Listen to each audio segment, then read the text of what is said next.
Hey everyone, today I'm going to show you how to properly download and install PunchClock Plus onto your system. The first thing you're going to want to do is navigate to our website, automateyouroffice.com. Once on the front page, you can now click this pink button or click on the download tab up above.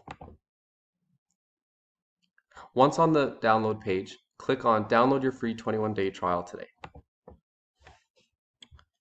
Once downloaded, click on the executable.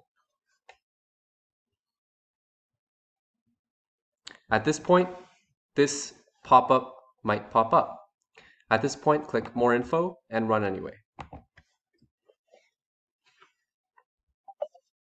Click Yes, and some of you may have a password at this point, at which you should enter your desktop's administrator password.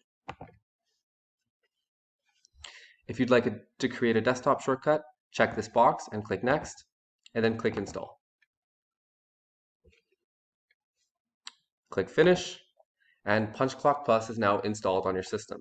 At this point, you can enter MMNU, which will take you to the main menu where you can now configure your statutory holidays, job titles, and manage employee list.